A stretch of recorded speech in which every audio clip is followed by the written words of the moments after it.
तो हम फिर से एक बार जॉब एनालिसिस की टॉपिक की तरफ चलने वाले हैं।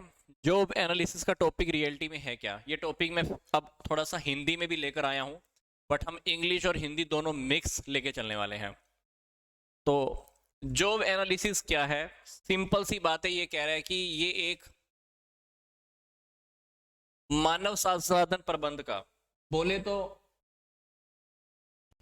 हमारा जो ह्यूमन रिसोर्स मैनेजमेंट है उसका ये बहुत इंपॉर्टेंट फंक्शन है। कौन सा? Job analysis. तो हम फिर से जॉब एनालिसिस के टॉपिक की तरफ ही चल रहे हैं। तो जॉब एनालिसिस एचआरएम का एक फॉर्मल और इंपॉर्टेंट फंक्शन है। अब इसके मीनिंग को एक बार ध्यान से समझ लेना, आगे आपको टॉपिक समझ में आएगा। जॉब एनालिसिस में हम करते क्या हैं? जॉब एनालिसिस में हम इंप्लॉइज से रिलेटेड जितनी भी डिटेल्स होती हैं वो सारी डिटेल्स इकट्ठा कर लेते हैं। अब जब हमारे पास डिटेल्स आ जाती हैं इंप्लॉइज की, कर्मचारियों की, तो हम इंप्लॉइज की डिटेल्स को देखकर उनको राइट्स और रिस्पॉन्सिबिलिटीज देते हैं। राइट्स और रिस्पॉन्सिबिलिटीज मतलब हम उनको अधिकार और उत्तरदायित्व सौंप देते हैं ताकि वे अपने काम को बहुत अच्छे तरह से कर पाएं, एग्जीक्यूट कर पाएं। अब क्या कह रहा है? कहता है कि जॉब एनालिसिस के अंदर, मतलब जो टॉपिक हम पढ़ रहे हैं जॉब एनालिसिस के अंदर, हम क्या करते हैं, निश्चित समय, टाइम, काम के इन्वायरमेंट और काम की जो कंडीशन है इसको भी हम बीच में लेके चलते हैं। अब इससे क्या होगा? इससे मैनेजर को इंप्लॉइज से रिलेटेड सारा डेटा अवेलेबल हो जाता है। जॉब एनालिसिस में हम क्या करते हैं, इंप्लॉइज की नॉलेज, एफिशिएंसी और एबिलिटी का भी निर्धारण सही ढंग से करते हैं। अब जॉब एनालिसिस से क्या होगा, इंप्लॉइज की रिक्रूटमेंट, सिलेक्शन, ट्रांसफर, प्रमोशन, ये सारे काम बहुत अच्छे से किए जा सकते हैं। तो मतलब क्या है? कहता है कि एक ऑर्गेनाइजेशन के अगर आपको टारगेट को अचीव करना है तो जॉब एनालिसिस अपनी एक इंपॉर्टेंट रोल प्ले करता है। तो जॉब एनालिसिस हुआ क्या, फिर से मैं रिकैप कर देता हूं। जॉब एनालिसिस के अंदर हम इंप्लॉइज मतलब कर्मचारियों से रिलेटेड सारा डेटा कलेक्ट करते हैं। जब हम डेटा कलेक्ट करते हैं तो डेटा कलेक्ट करने के बाद हम उनको राइट्स और रिस्पॉन्सिबिलिटीज हैंडओवर कर देते हैं। क्यों? ताकि वो अपने काम को अच्छे तरीके से पूरा कर पाए। जब हम जॉब एनालिसिस करते हैं तो उसमें हम टाइम, जो काम करने का जो इन्वायरमेंट है, जो काम करने की कंडीशंस हैं, वो भी हम बीच में लेके चलते हैं। अब इस जॉब एनालिसिस से क्या होने वाला है, एक मैनेजर को इंप्लॉइज से रिलेटेड डेटा अवेलेबल हो जाता है। अब जब हमको डेटा अवेलेबल होता है तो इससे हम क्या करते हैं, सामने वाले जो इंप्लॉइज है उनकी नॉलेज, एफिशिएंसी और एबिलिटी का हम निर्धारण कर सकते हैं। अब आप सोच के देखो कि जब हम किसी भी इंसान के बारे में डेटा कलेक्ट करते हैं तो क्या होता है, हम सामने वाले इंसान के बारे में बहुत अच्छे से बता पाते हैं। तो यही बात वो यहाँ पे कह रहा है कि जब हम किसी का हम डेटा कलेक्ट करते हैं तो सामने वाले की योग्यता, सामने वाले के ज्ञान, सामने वाले की कुशलता का हम निर्धारण कर सकते हैं। अब जब सामने वाले के बारे में हमको नॉलेज मिलती है तो हमको सामने वाले के बारे में पता लग जाता है कि सामने वाले को क्या काम देना चाहिए, क्या काम नहीं देना चाहिए, सामने वाला क्या बात कर सकता है, नहीं कर सकता, सामने वाले की सोच कैसी है, सामने वाले के विचार कैसे हो सकते हैं। सेम बात यहाँ पे कह रहा है। कहता है कि जब हमको कर्मचारियों के बारे में, इंप्लॉइज के बारे में जब हमको डेटा मिल जाता है तो हम उनसे रिलेटेड रिक्रूटमेंट, सिलेक्शन और जो हमारा ट्रांसफर है, डिमोशन है, प्रमोशन है, ये सारे काम भी हमारे बहुत इजी हो जाते हैं। इसीलिए जॉब एनालिसिस का जो काम है एक एचआरएम के अंदर, ह्यूमन रिसोर्स मैनेजमेंट के अंदर बहुत इंपॉर्टेंट रोल प्ले करता है। तो आई होप यहां तक का जो मैंने आपको भी मीनिंग बताया है जॉब एनालिसिस का, आप सबको समझ में आ गया होगा। अब हम टॉपिक को थोड़ा सा और आगे स्ट्रेच करने वाले हैं। अब ये कह रहा है कि जॉब एनालिसिस से आप क्या समझते हैं और इसके जो उपयोग हैं, इसके जो यूज हैं वो क्या हैं।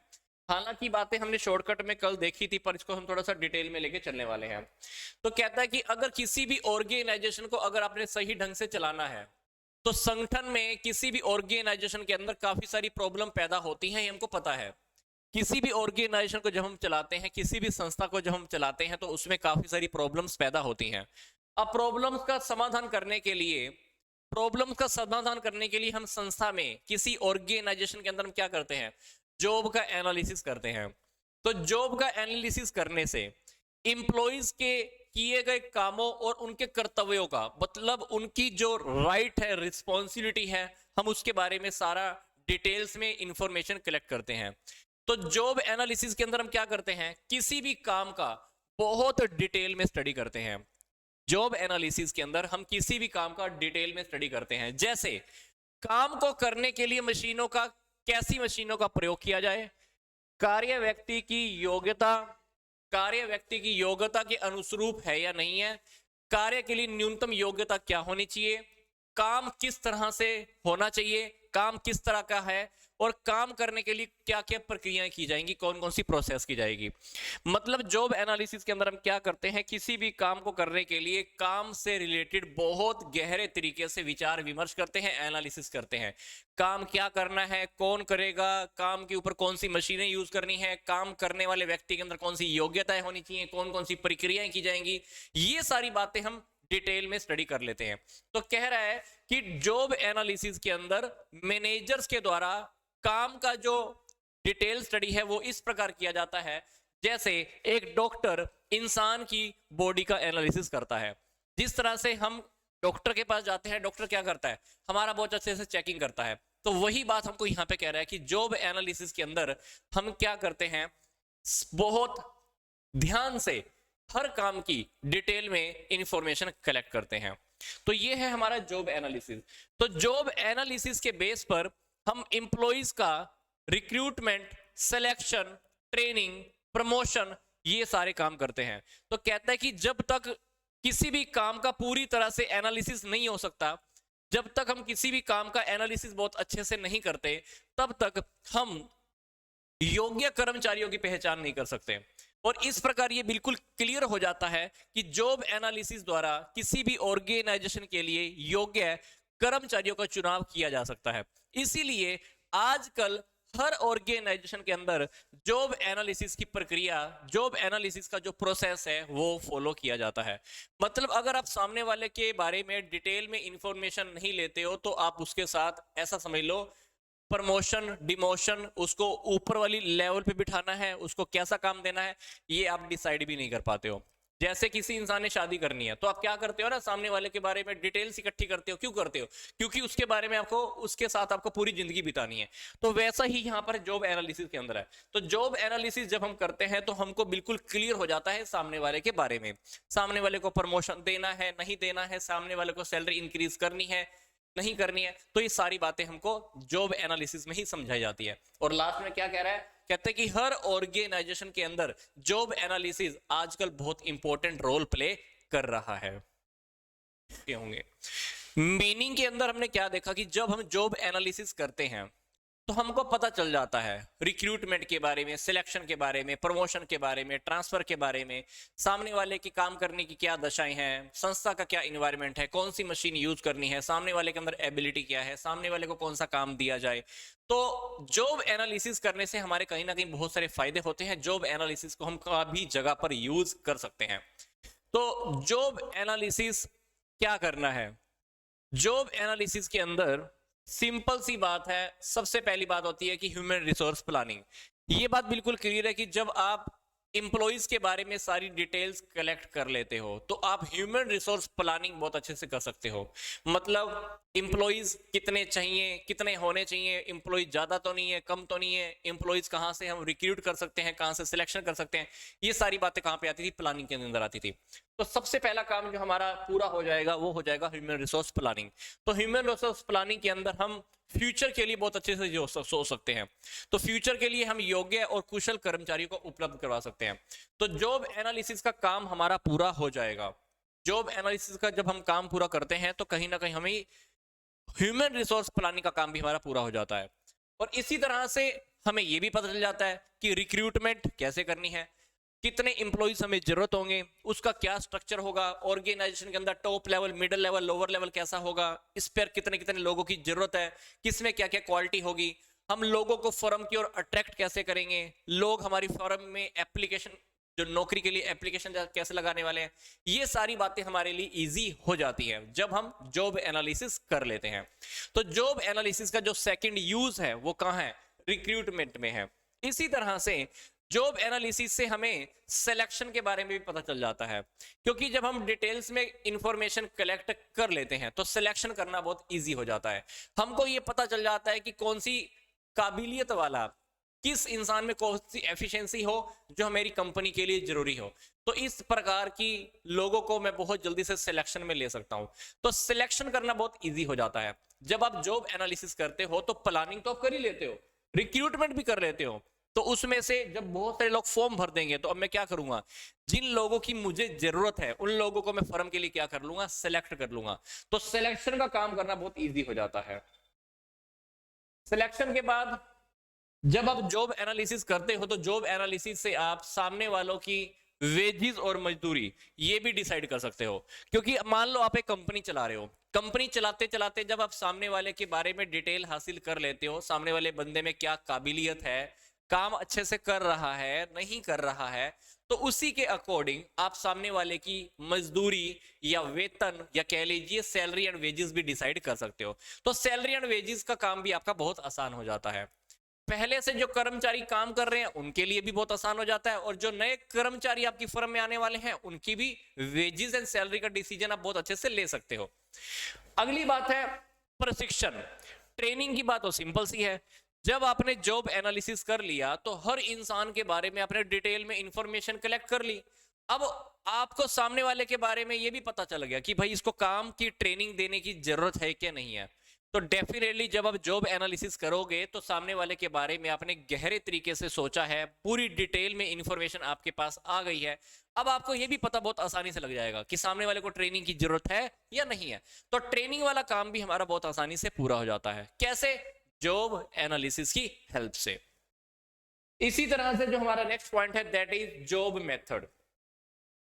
जॉब मेथड के अंदर क्या, किसी भी ऑर्गेनाइजेशन में काम का एनालिसिस करने के लिए सबसे पहले हम जिस प्रोसेस का फॉलो करते हैं, जिस प्रणाली का प्रयोग करते हैं, उसका पुनः प्रयोग करना शोध का विषय बन जाता है। क्योंकि उस प्रणाली का प्रयोग करने के लिए कार्य की पूरी रचना की जाती है जिससे 2 भागों में विभक्त किया जाता है।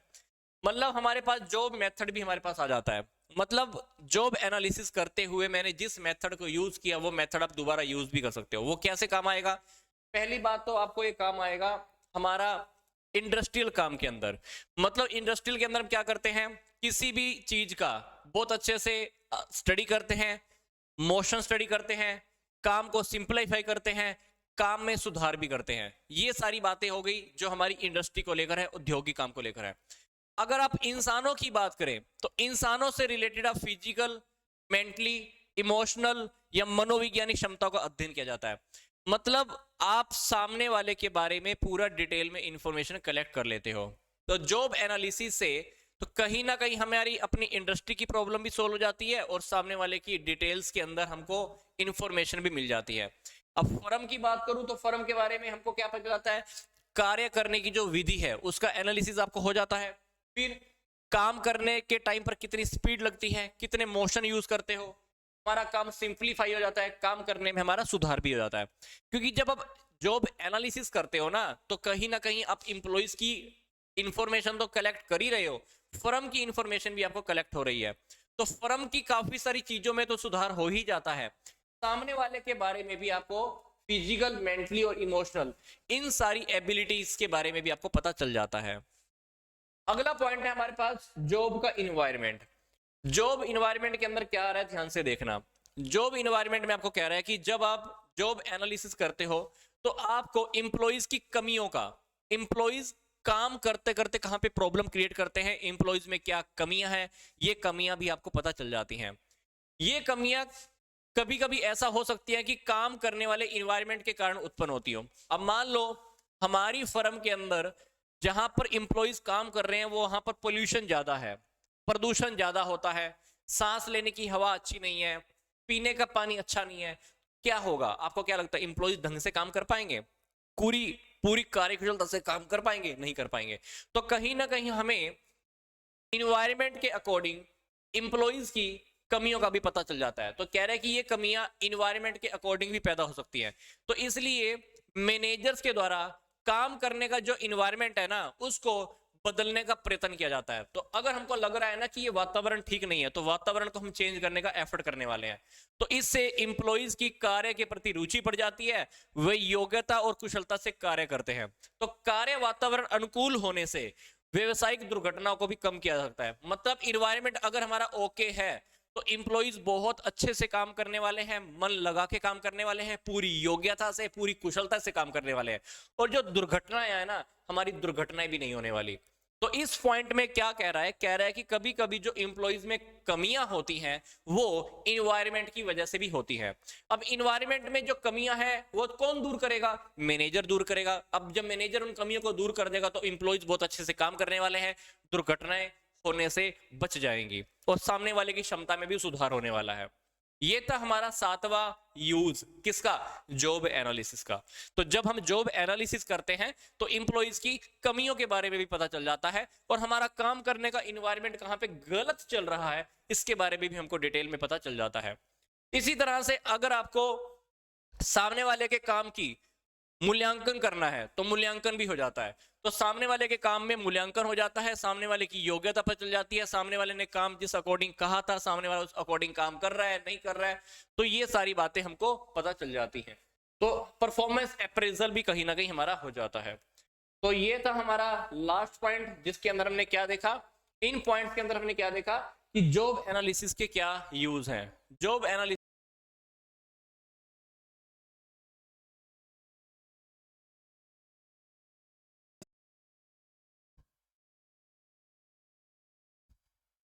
तो अब हम जॉब एनालिसिस की प्रोसेस को स्टडी करने हैं। प्रोसेस के अंदर सबसे पहले हमको क्या स्टडी करना है, हम सबसे पहले ना शेड्यूल रेडी करते हैं। शेड्यूल समझ लो कि एक तालिका रेडी करनी है, एक टेबल रेडी करनी है। पर अपने को ना शेड्यूल बनाते हुए ध्यान रखना है कि जॉब एनालिसिस ऐसा नहीं है कि रोज करने बैठ जाओ। जब भी आप जॉब एनालिसिस करो तो जॉब एनालिसिस करते हुए पहले वाली जॉब एनालिसिस थोड़ा सा गैप होना चाहिए, 2 3 5 साल का गैप होना चाहिए। तो जॉब एनालिसिस की जो प्रोसेस है उसमें जो पहला जो हमारा स्टेप है ना वो है तालिका बनाना, बोले तो शेड्यूल बनाना। अब ये शेड्यूल कौन बनाता है, ये बनाता है मैनेजर। मैनेजर ये फिक्स करते हैं कि किसको क्या काम सौंपा जाएगा, उसे क्या करना है। तो शेड्यूल बनाए जाने में 2 3 या 5 साल का डिफरेंस बहुत होना जरूरी है। तो इस प्रोसेस में यह भी फिक्स किया जाता है कि कौन कौन से काम शुरू किए जाने हैं और काम किस किस इंप्लॉय द्वारा किए जाएंगे, और इसके बाद इनसे रिलेटेड सारी इंफॉर्मेशन की क्या डिटेल्स में एक टेबल बनाई जाती है, शेड्यूल बनाया जाता है। तो सबसे पहले हम क्या करने वाले हैं, शेड्यूल बनाने वाले हैं। तो शेड्यूल के अंदर हम पहले से ये फिक्स कर देंगे किसने क्या काम करना है, किसने काम नहीं करना है, कौन क्या करेगा, कौन क्या नहीं करेगा। ये सारी बातें हम पहले से डिटेल में स्टडी कर लेते हैं, उसकी एक टेबल बना देते हैं। और जब हम टेबल बनाते हैं तो पहले वाली टेबल से कम 2 3 5 साल का गैप होना चाहिए। अब सामने वाले के काम को बार बार बदलते रहो तो अच्छा लगेगा क्या? आपने किसी को आज काम बोला, आप उसको बोलो कि कल कुछ और काम करना है, तो ऐसा नहीं होना चाहिए। तो काम किसको क्या क्या करना है पहले से फिक्स करके रख लो, पहले से एक टेबल बना के रख लो। तो 2 3 5 साल का गैप होना चाहिए एक टेबल से दूसरी टेबल के अंदर। अब आगे क्या है हमारा, पोजीशन एनालिसिस। अब इसके बाद हम क्या करते हैं, पोजीशन को एनालिसिस करते हैं। तो ऑर्गेनाइजेशन में किए जाने वाले सभी कामों का एक साथ विश्लेषण करना कठिन है। मतलब कह रहा है कि ऑर्गेनाइजेशन के अंदर हम जितने भी काम करते हैं ना, सभी कामों को एक साथ एनालिसिस कर लें बहुत आसान नहीं है। तो क्या करना है, इस स्टेप के अंदर हम काम को 2 भागों में बांट देते हैं। मतलब हमारे पास जो पूरा काम है ना, इस काम को हम 2 भागों में बांट देंगे।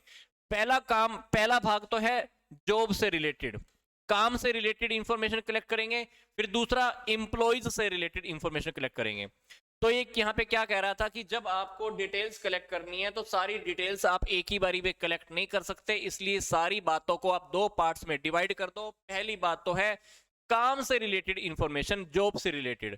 तो इसमें हम क्या करेंगे, टेम्परेचर कितना होगा, शोर कितना होगा, काम शिफ्ट होगा नहीं होगा, मजदूरी, बोनस, ये सारी बातें हम कलेक्ट कर लेते हैं। तो ये सारी बातें किस में आएंगी, भौतिक, सामाजिक और वित्तीय वातावरण के बारे में, बोले तो फाइनेंस के इन्वायरमेंट के बारे में। फिर हम दूसरी, इस टॉपिक को जो हम स्टडी कर रहे हैं इसमें पहला पॉइंट तो ये आ गया, और दूसरा पॉइंट क्या है, इंप्लॉइज से रिलेटेड डिटेल। तो इंप्लॉइज के अंदर क्या क्वालिटीज हैं, क्या एबिलिटी है, ये सारी डिटेल्स हम इकट्ठा कर लेते हैं। तो ये सारी डिटेल्स इकट्ठा करने के बाद हमको ऐसा समझ लो कि पोजीशन एनालिसिस का टॉपिक कंप्लीट हो जाता है। तो सबसे पहले हमने क्या किया, शेड्यूल रेडी किया। शेड्यूल रेडी करने के बाद मैंने क्या किया, सारे काम से रिलेटेड और एम्प्लॉइज से रिलेटेड मैंने सारी डिटेल्स को कलेक्ट कर ली। इसके बाद हमारा चलेगा next topic, that is preparation of the job description. तो इसके अंदर हम क्या करते हैं, सारी इंफॉर्मेशन का रिकॉर्ड रखते हैं। तो जॉब डिस्क्रिप्शन के अंदर क्या करते हैं, सारी इंफॉर्मेशन का हम डिटेल रखते हैं। मतलब एम्प्लॉइज के जो भी काम है, जो भी रिस्पॉन्सिबिलिटीज हैं, जो भी ड्यूटीज हैं, वो ड्यूटी सारी हम इसके अंदर रख लेते हैं। तो सारी डिटेल्स हम इसके अंदर इकट्ठी कर लेते हैं। और इसके अंदर हम ये भी देख लेते हैं कि काम कब करना है और किसके द्वारा किया जाना है। इस जॉब डिस्क्रिप्शन के अंदर जब हम तैयार करते हैं तो जॉब डिस्क्रिप्शन को सारी इंफॉर्मेशन को रिकॉर्ड आसानी से करके रखा जा सकता है। मतलब जॉब डिस्क्रिप्शन के अंदर मैंने क्या किया, इंप्लॉइज से रिलेटेड काम, जिम्मेदारियां, काम करने का मेथड, व्हाटएवर जो है, सारी बातों को मैंने लिख के रख लिया। और ये सारी बातें मैंने सिंपल फॉर्म में लिख के रख लेनी होती हैं। तो सबसे पहले आपने क्या किया, जॉब का शेड्यूल रेडी किया, फिर आपने डिटेल्स कलेक्ट की, उन डिटेल्स को आपने कहीं पर रिकॉर्ड कर लिया, दैट इज जॉब डिस्क्रिप्शन। अब जॉब डिस्क्रिप्शन जब आपने कर लिया तो नेक्स्ट स्टेप क्या होगा हमारा, जॉब स्पेसिफिकेशन। जॉब स्पेसिफिकेशन के अंदर क्या होने वाला है, इसके अंदर हम काम से रिलेटेड सभी सूचना एकत्रित करते हैं, जबकि जॉब स्पेसिफिकेशन के अंदर क्या होने वाला है, काम में प्रयोग होने वाली योग्यताओं और कुशलताओं को बताता है। मतलब जॉब स्पेसिफिकेशन में हम ये लिखते हैं कि जो आपने एक काम करना है, उस काम को करने के लिए क्या योग्यता होनी चाहिए और क्या उसके लिए जिम्मेदारी हम सौंपने वाले हैं। इसके अंदर तो मैंने क्या किया, जॉब डिस्क्रिप्शन के अंदर तो क्या किया, आपने लिख कर रख लिया, सिंपल सी बात। बट इसके अंदर हम क्या कर रहे हैं, इसके अंदर हम कर रहे हैं कि अब हम ये देखेंगे कि फला फला काम को करने के लिए ये योग्यता, ये काबिलियत, ये रिस्पॉन्सिबिलिटीज, ये ड्यूटी होनी चाहिए। तो इस प्रकार जॉब स्पेसिफिकेशन, जॉब स्पेसिफिकेशन को तो सूचना के आधार पर हम तैयार किए गए करके कर्मचारियों की योग्यता को जानने का प्रयास किया जाता है, और ताकि वे काम को सफलतापूर्ण काम करने में सक्षम हो सके। मतलब जॉब स्पेसिफिकेशन के अंदर हम क्या करते हैं, ये फिक्स कर देते हैं कि फला फला काम को करने के लिए ये योग्यता चाहिए। क्योंकि अगर मैंने गलत जगह पर गलत इंसान को बिठा दिया तो क्या करेगा, गड़बड़ करने वाला है। बट ये चौथे स्टेप के पर हम पहले से फिक्स कर लेते हैं ताकि वो काम बहुत अच्छे से कर सकें, अपनी योग्यता के अनुसार काम कर सकें। नहीं तो आपको पता है कि फर्म के अंदर अगर एक भी गलत सिलेक्शन हो जाए ना, तो पूरी फर्म कहीं ना कहीं गड़बड़ के अंदर आ जाती है, घाटे में चलनी स्टार्ट हो जाती है। तो ये बात अपने को बहुत ध्यान से देखनी है। फिफ्थ स्टेप के ऊपर आपके क्या करते हो, आप रिपोर्ट रेडी करते हो। मतलब ये रिपोर्ट कौन रेडी करता है, जॉब एनालिसिस का जो काम कर रहा है ना बंदा, वो बंदा रेडी करता है। तो कार्य विश्लेषक कौन होता है, जॉब एनालिटर, ये कौन फिक्स करता है, ये ऑर्गेनाइजेशन द्वारा अपॉइंट किया जाता है। तो जॉब एनालिसिस का जो काम कर रहा है ना बंदा, उसको हम क्या बोल रहे हैं यहाँ पर, कार्य विश्लेषक बोल रहे हैं। ये कार्य विश्लेषण कौन रिक्रूट करता है, ऑर्गेनाइजेशन के द्वारा। तो ये जो सारे काम होते हैं ना, एनालिटर के द्वारा जाते हैं। तो कार्य विश्लेषण की रिपोर्ट में, जॉब एनालिसिस की रिपोर्ट में कर्मचारियों की योग्यता, गुणों आदि का पूरा सम्मिलित किया जाता है। इसके बाद हम क्या करते हैं, इस रिपोर्ट को मैनेजमेंट को भेज देते हैं। मतलब जो जॉब एनालिटर, हमारा जो पर्सन होता है ना, पर्सन, ये पर्सन क्या करने वाला है, एक रिपोर्ट रेडी करेगा। इस रिपोर्ट के अंदर सारी बातें लिखी होती हैं एम्प्लॉइज से रिलेटेड, और उस रिपोर्ट को किसको प्रेजेंट करने वाला है, ये मैनेजर को प्रेजेंट करने वाला है। और लास्ट में मैनेजर क्या करेंगे, इस रिपोर्ट के आधार पर विचार विमर्श करते हैं, डिस्कशन करते हैं कि ठीक है काम अच्छे से हो रहा है, नहीं हो रहा है, व्हाटएवर जो उन्होंने डिसीजन लेना है वो डिसीजन ले लेते हैं। तो ये थी हमारी जॉब एनालिसिस की रिपोर्ट, जिसमें हमने शेड्यूल रेडी किया, डिटेल्स कलेक्ट की, फिर हमने उसको रिकॉर्ड किया, फिर हमने ये डिसाइड किया कि काम करने के लिए कौन कौन सी योग्यता होनी चाहिए, और फिर लास्ट में एक रिपोर्ट प्रेजेंट कर दी एक पर्सन ने। ये रिपोर्ट किसको प्रेजेंट की गई है, मैनेजर्स को। अब मैनेजर्स के पास जब रिपोर्ट पहुंच जाती है तो इस रिपोर्ट के बेस पर वो विचार विमर्श करते हैं, वो अपना डिस्कशन करते हैं, जो भी उन्होंने निष्कर्ष निकालना है, जो भी वो आगे की सोच के चल रहे हैं, वो आगे की बातों को डिसाइड कर लेते हैं। तो यहां तक हमने क्या स्टडी किया, जॉब एनालिसिस की क्या प्रोसेस है। प्रोसेस के बाद हम क्या स्टडी कर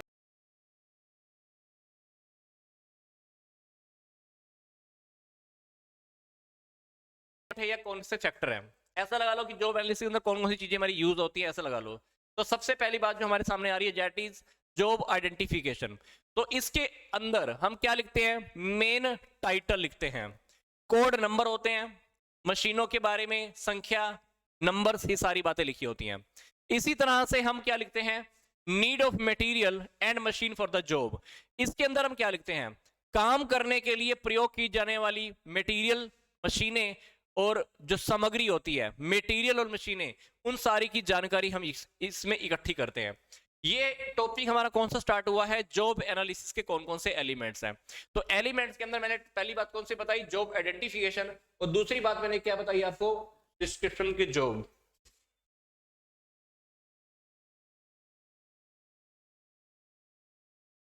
तो दूसरी बात मैंने आपको क्या बताई, इसके अंदर हम मटेरियल और मशीनों के बारे में लिखने वाले हैं। अगला जो टॉपिक हमारा इसी के अंदर चल रहा है दैट इज जॉब समरी।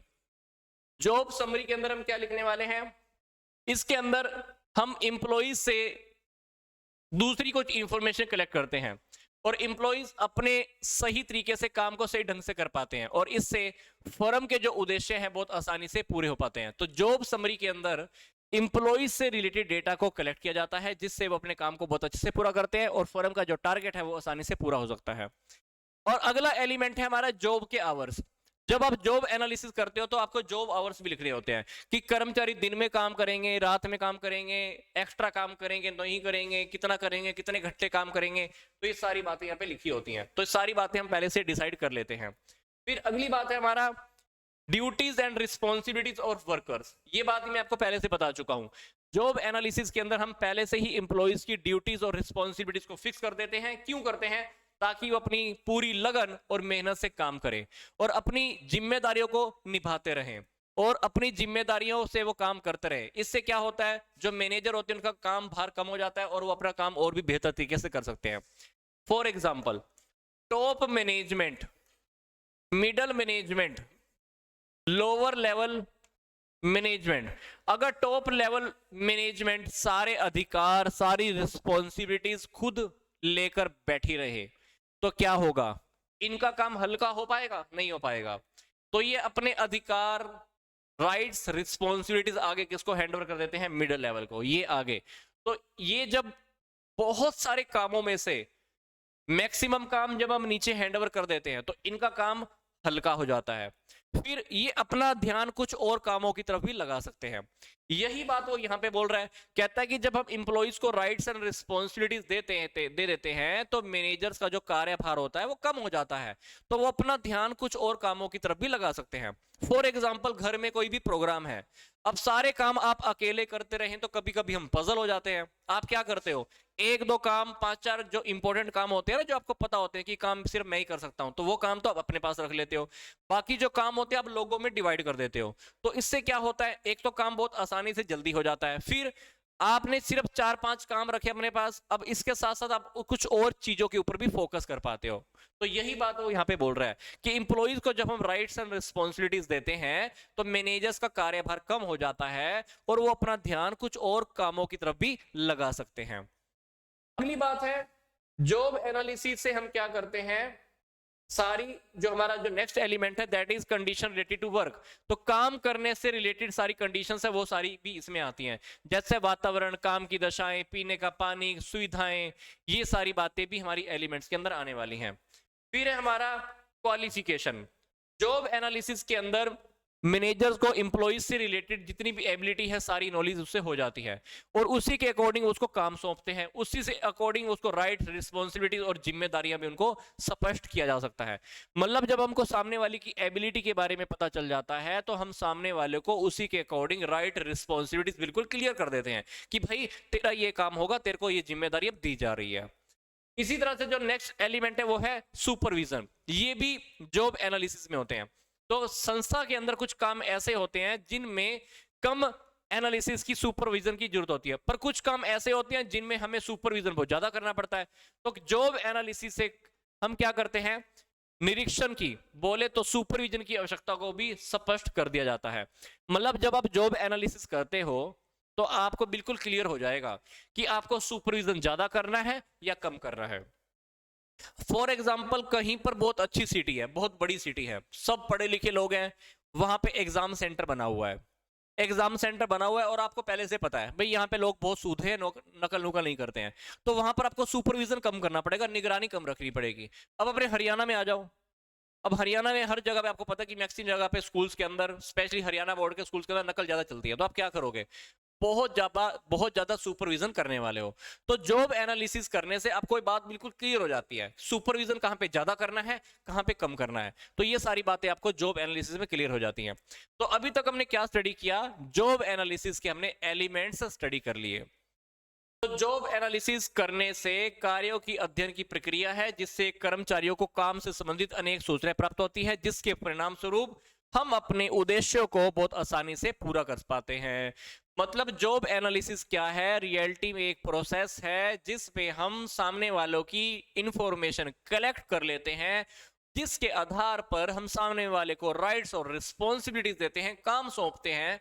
जब हम सामने वाले को देकर काम सौंपते हैं तो हमारा जो टारगेट है, फर्म का जो उद्देश्य है, वो भी बहुत आसानी से पूरा हो जाता है। तो ये थे हमारे एलिमेंट्स के टॉपिक।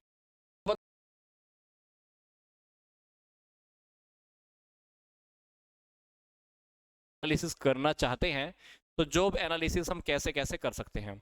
तो जॉब एनालिसिस को करने का पहला जो मेथड है वो है हमारा क्वेश्चनरी मेथड। क्वेश्चनरी मेथड ऐसा लगा लो कि इस क्वेश्चनरी मेथड के अंदर काफी सारे क्वेश्चंस होते हैं, प्रश्न। हम कभी कभी ऐसा होता है ना, आपने देखा हो कि सामने वाले कभी कभी कोई रिसर्च करने आया हुआ है, कोई सामने वाले आपके सामने काफी सारे क्वेश्चन लेकर आता है, क्वेश्चन पेपर लेकर आता है, आप क्वेश्चन पेपर भर कर भेज देते हो। तो ऐसे ऐसे भी डिटेल्स आप कलेक्ट कर सकते हो। तो पहला मेथड हमारा क्वेश्चनरी मेथड है, जिसको हम बोल सकते हैं प्रश्नावली विधि। तो क्वेश्चनरी मेथड के अंदर क्या करते हैं? इसको बनाया किसने था? पहले तो ये देख लो, चिरनत और मैकम दो बंदे हुए हैं ये, इन्होंने ये बनाई थी 1972 के अंदर। तो क्वेश्चनरी मेथड के अंदर क्या होता है कि काम से रिलेटेड सारी इंफॉर्मेशन आपको मिल जाती है। तो जब क्वेश्चन पेपर हमारा तैयार हो जाता है तो ये क्वेश्चन पेपर हम एम्प्लॉइज को दे देते हैं। एम्प्लॉइज क्या करेंगे? उस क्वेश्चन पेपर को देखेंगे और उसमें सारी डिटेल्स भर देंगे। सिंपल सी बात है। अब जब एम्प्लॉइज वो सारी डिटेल्स भर देते हैं तो एम्प्लॉइज से रिलेटेड सारी इंफॉर्मेशन हमको मिल भी जाती होगी। तो इसके अंदर कौन कौन से क्वेश्चन हो सकते हैं ये आप ध्यान से देखना। अभी इसके अंदर 5 बातों को शामिल किया जाता है। इसमें 5 बातों को शामिल किया जाता है। सबसे पहले तो हमें कर्मचारियों के बारे में, एम्प्लॉइज के बारे में इंफॉर्मेशन लेनी होती है। तो इसके अंतर्गत वर्णन किया जाता है कर्मचारी सूचना को किस अधिकारी से प्राप्त करते हैं। मतलब जब हम एम्प्लॉइज को क्वेश्चन पेपर देते हैं ना भरने के लिए, तो पहली बात तो हमको ये पता चल जाती है कि एम्प्लॉइज किसके अंडर में काम कर रहे हैं और एम्प्लॉइज को जो इंफॉर्मेशन मिलती है वो कौन से अधिकारी से मिलती है। मतलब उस एम्प्लॉय के ऊपर कौन सा बॉस है जो उसे काम करवा रहा है। तो पहली बात तो हमको ये पता चल जाती है क्वेश्चंस भरवा लेने से। दूसरी बात हमको ये पता चल जाती है कि इसके अंतर्गत कर्मचारी द्वारा कौन सा काम किया जाना है। स्थिति मतलब सेकंड नंबर पे हमको सामने वाले की पोजीशन के बारे में पता चल जाता है, पोजीशन। तीसरे नंबर के अंदर हमको मेंटल प्रोसेस की भी पता चल जाता है। मतलब इसमें कर्मचारियों को अलग अलग दृष्टिकोण होता है, उनका अलग अलग एटीट्यूड होता है, तो सामने वाले की एटीट्यूड का बारे में पता चल जाता है हमको। तीसरी चीज जो पता चलती है ना, वो सामने वाले का एटीट्यूड पता चल जाता है। कुछ क्वेश्चंस ऐसे भी होते हैं। फिर जो चौथी बात है वो क्या होती है? चौथी बात के अंदर हमको ये पता चल जाता है कि एम्प्लॉइज के दूसरे लोगों के साथ रिलेशंस कैसे हैं। रिलेशंस के बाद हमको क्या करते हैं? पांचवी बात, हमको सामने वालों की काम के आउटपुट की जानकारी भी मिल जाती है। मतलब जो सामने वाला पर्सन जो काम करता है, काम जो पूरा करता है, तो उस काम के पूरा हो जाने की भी जानकारी हमको मिल जाती है। मतलब जब आप जॉब एनालिसिस करते हैं तो जॉब एनालिसिस को करने के कुछ मेथड है। उसमें से जो पहला मेथड है वो क्या है? प्रश्नावली विधि, बोले तो क्वेश्चनरी मेथड। हम सामने वालों से क्या करते हैं? क्वेश्चंस भरवा लेते हैं। तो सबसे पहले हम क्या करेंगे? क्वेश्चन पेपर रेडी करेंगे, फिर वो क्वेश्चन पेपर क्या करेंगे? सभी इंप्लॉइज में बांट देंगे। तो 5 बातें हमको पता चलती है। तो 5 बातों के अंदर सबसे पहली बात क्या है? हमको ये पता चल जाएगा कि इंप्लॉइज किसके अंडर में काम कर रहे हैं, किससे वो जानकारी प्राप्त करता है। दूसरी बात, हमको सामने वाले की पोजीशन के बारे में पता चल जाता है, सामने वाला कौन सी पोजीशन पे काम कर रहा है, सामने वाले का क्या एटीट्यूड है काम के प्रति, फर्म के प्रति, खुद के प्रति। चौथी बात हमको पता चल जाती है कि इंप्लॉइज का दूसरे लोगों के प्रति क्या रिलेशन है, दूसरों के साथ उसके संबंध अच्छे हैं नहीं है, दूसरों से उसकी बनती है नहीं बनती है। तो ये सारी बातें पता चल जाती हैं। पांचवी बात हमको पता चलती है कि जो उसके जो काम का आउटपुट है ना, वो काम का आउटपुट कैसे रहता है। तो ये हमारा पहला मेथड हुआ, क्वेश्चनरी मेथड। इस मेथड के अंदर हमने क्या रेडी किया हुआ है? Question paper. अब जॉब एनालिसिस को करने का जो दूसरा मेथड है वो कौन सा मेथड है? Interview method. इंटरव्यू मेथड के अंदर क्या होता है, हम सामने वाले का इंटरव्यू लेते हैं नॉर्मल तरीके से।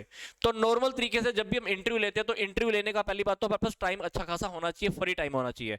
ऐसा नहीं काम चल रहा है फर्म के अंदर, नौकरी चल रही है, सामने वाले का आप इंटरव्यू लेने के लिए बैठ गए, खुद का भी टाइम वेस्ट, सामने वाले का भी टाइम वेस्ट। नहीं, तो सामने वाले का जब आप इंटरव्यू लेते हो तो इंटरव्यू लेते लेते आप क्या करते हो, सामने वाले से डायरेक्ट इंफॉर्मेशन लेते हो।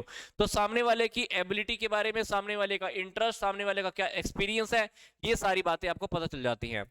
और कभी कभी ऐसा भी होता है कि हमको ये भी पता चल जाता है कि कर्मचारियों को काम करने का अनुभव है नहीं है, तो हम सामने वाले के प्रश्नों को देखकर, हाव भाव को देखकर, बातचीत करने के तरीकों को देखकर सामने वाले की डिटेल्स हमको पता चल जाती है। क्योंकि इंटरव्यू के अंदर यही होता है ना कि सामने वाले के हाव भाव भी देखते हैं, बैठने का तरीका, बात करने का तरीका, क्वेश्चन का रिप्लाई करने का तरीका, सामने वाले की बात करने का क्या एटीट्यूड है, उससे हमको सामने वाले के बारे में बहुत सारी इंफॉर्मेशन मिल जाती है।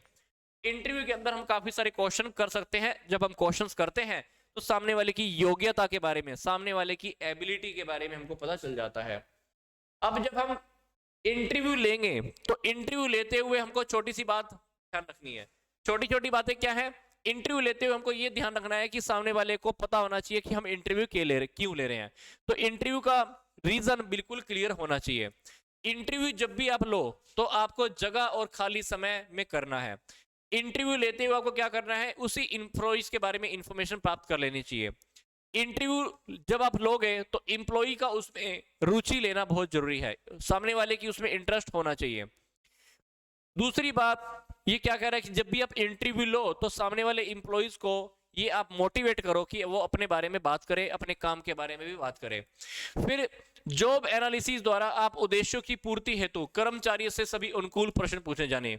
मतलब जब आप जॉब एनालिसिस करते हो, जब आप इंटरव्यू लेते हो तो आप उनसे ऐसे क्वेश्चन पूछो जो इंप्लॉइज के फेवर में हो, फर्म के फेवर में हो। फालतू की बातें नहीं करनी आपने उनसे। तो आप इंटरव्यू के अंदर ये सारी बातें ध्यान रख सकते हो। तो कार्य और कर्मचारी के अंतर को स्पष्ट कर देना चाहिए। मतलब उसको बता देना चाहिए कि भाई तेरा काम ठीक है, करना है, बट तू भी हमारे लिए बहुत इंपॉर्टेंट है। तो उसके अंदर डिफरेंस बिल्कुल क्लियर कर देना चाहिए। और अन्य कार्यकर्ता को कोई अनावश्यक निर्देश देने जारी नहीं किए जाने चाहिए। मतलब जो दूसरे काम करने वाले लोग हैं उसको कोई फालतू की बातें अपने को नहीं बतानी है। मतलब कहने का मतलब क्या है कि जब आप इंटरव्यू लो तो इंटरव्यू अपने को बहुत ध्यान से लेना है, सोच समझ के लेना है, टाइम होना चाहिए। तो ये सारी बातें हमको इंटरव्यू के टाइम पे देखनी है।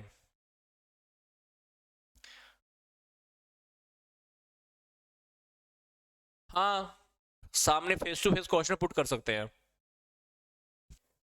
अगला है हमारा ऑब्जर्वेशन मेथड। ऑब्जर्वेशन मेथड के अंदर क्या करते हैं, ध्यान से वाली बात है। ऑब्जर्वेशन के अंदर क्या होता है, मान लो आप किसी कंपनी में काम कर रहे हो, फर्म में काम कर रहे हो, आपको पता भी नहीं चलता, कोई व्यक्ति आपको बार बार आकर ऑब्जर्व कर रहा है। वो आपको देख रहा होता है कि आप काम ढंग से कर रहे हो कि नहीं कर रहे हो, आपके बोलने का तरीका क्या है, काम करने का तरीका क्या है, आपका एटीट्यूड क्या है, फर्म की आप केयर करते हो कि नहीं करते हो, फर्म को आप अपना मानकर काम करते हो कि नहीं करते हो। मतलब आप तो काम कर रहे हो पर आपको पता नहीं है, सामने वाला आपको ऑब्जर्व कर रहा है, तो उसको बोलते हैं हम ऑब्जर्वेशन मेथड।